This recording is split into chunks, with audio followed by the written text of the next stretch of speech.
Capítulo 1. Que medo é este que lhe assombra?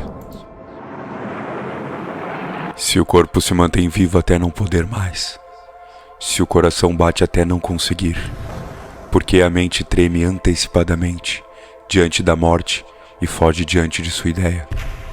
Aqui lembramos a frase de Epiteto que diz: não é a morte que nos perturba, mas aquilo que pensamos dela. O corpo fica vivo até não poder mais, mas a pobre mente se deixa abalar. O porquê isso acontece? Se a morte é necessária, ela não é um mal, ela é indiferente. Sim, claro, é preferível estar vivo, mas estar vivo não é necessariamente bom. É possível estar vivo, ser tolo e infeliz. A mente se engana e toma a vida como um valor, mas para os estoicos, o único bem é a virtude. Se a vida for dedicada à virtude, então ela será boa e preferível à morte. Vemos então que lentamente a pergunta muda. Não nos perguntamos mais sobre a morte, mas sobre o modo como vivemos. O tolo não sabe viver e encara a morte como um mal, porque gostaria de viver mais para se realizar. Ser rico é tudo que o tolo busca, sem nunca encontrar a felicidade.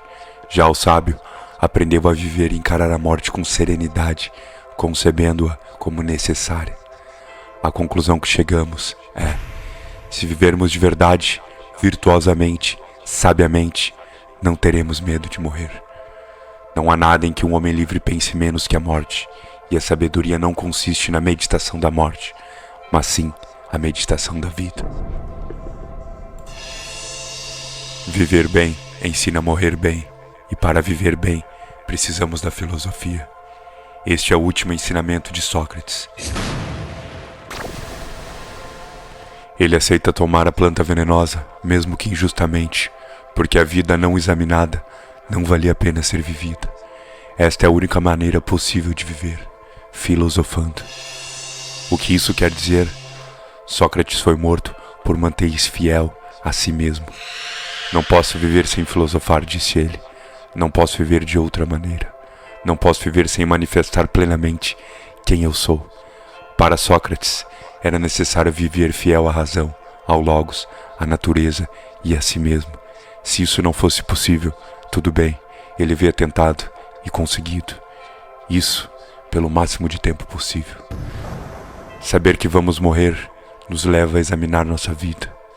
O que é essa vida que vivemos? Gostamos dela? Faz sentido para nós? Para Sócrates fazia, e deste modo ele podia partir em paz. Ele disse: posso morrer bem, porque não me desviei de mim mesmo, estive desperto enquanto vivo. Aprender a morrer é desaprender a ser escravo.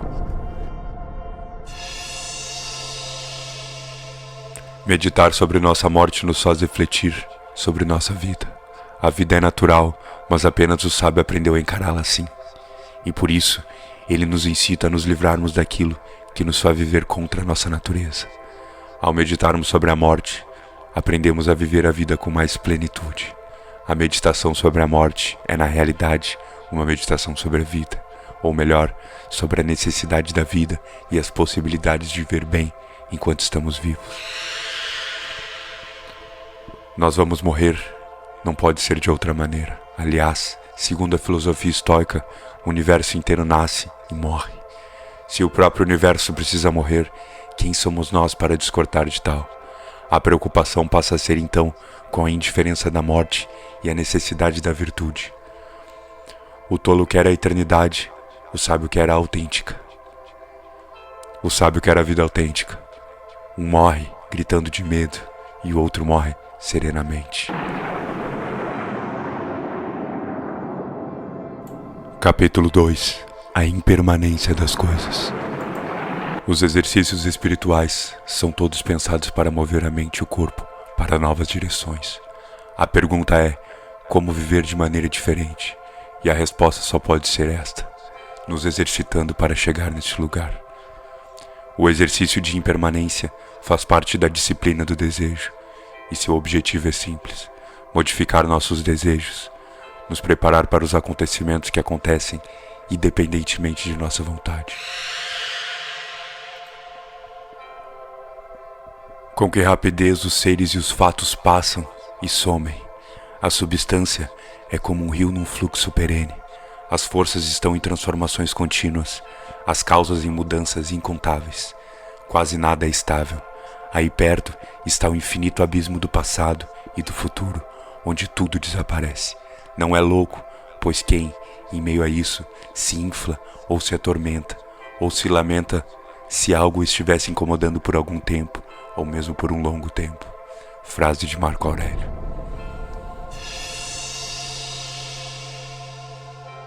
Quantas coisas desejamos, mas que não estão escritas na ordem natural dos acontecimentos.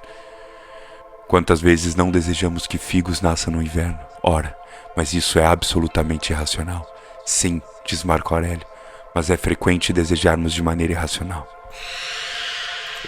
Facilmente somos capturados pelo desejo de eternidade.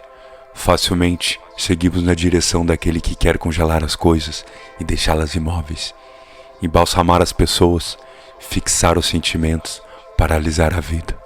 Somos fracos, sentimos que agora ou nunca, que as coisas precisam ficar em seu lugar, porque não teremos a capacidade de conquistá-las novamente, caso se percam.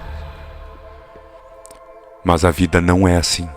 Tudo muda, tudo passa, tudo é constantemente nascendo e morrendo, fazendo e se desfazendo. Mas parece que se recusam a aceitar este fato.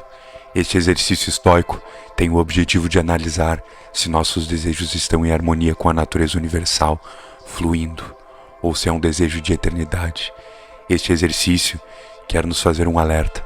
Talvez estejamos desejando as coisas por mais tempo ou menos tempo que o próprio tempo das coisas.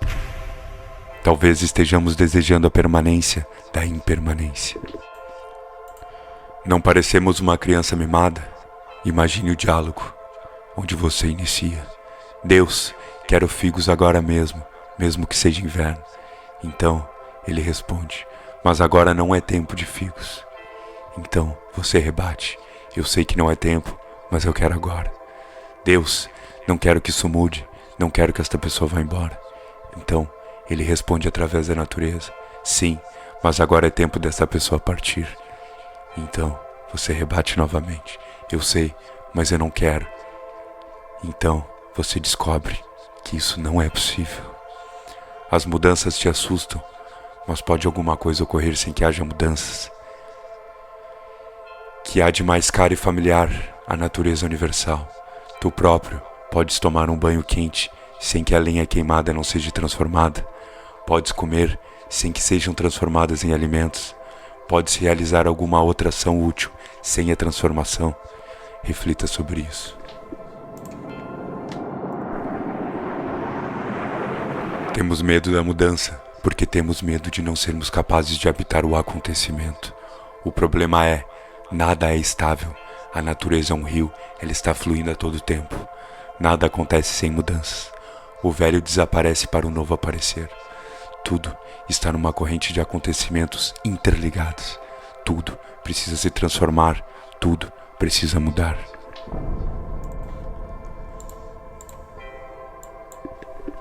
A pessoa que foi mordida pelos princípios verdadeiros, basta a mais breve e reiterada palavra para recordá-la e conservar-se sem dor, sem aflição e sem medo. Por exemplo, folhas agitadas pelo vento sobre a terra, assim são as gerações dos homens. Teus filhos também são pequenas folhas, também são pequenas folhas os indivíduos que fazem sinceramente de si mesmo o objeto de aclamação e de glorificação. Ou que, pelo contrário, fazem de tudo objeto de maldição, ou que te reprovam em segredo e fazem de ti objeto de zombaria. Igualmente, são pequenas folhas as que herdarão tua forma após a tua morte. Com efeito, todos nascem com a sequência da primavera, depois o vento as derruba, o bosque então faz outras nascerem e crescerem, e estas as substituirão. A enfermidade é o que há de comum em todas as coisas. Como são belas e verdadeiras essas palavras, mas ao mesmo tempo, como são duras. Nada dura para sempre. O exercício de impermanência serve para mostrar isso. A mudança sempre virá, sejam para coisas boas ou para as coisas ruins. E por isso, por estarmos nesse fluxo universal necessário, devemos estar sempre preparados. Em resumo, convém considerar sempre as coisas humanas como efêmeras e de escasso valor. E ontem, um pouco de ranho, amanhã, corpo embalsamado ou cinza. Percorre, portanto, esse curto período de tempo em harmonia com a natureza e encerra teus dias serenamente. A imitar uma azeitona que cai quando madura, a louvar a terra que o fez nascer e agradecer a árvore que o produziu.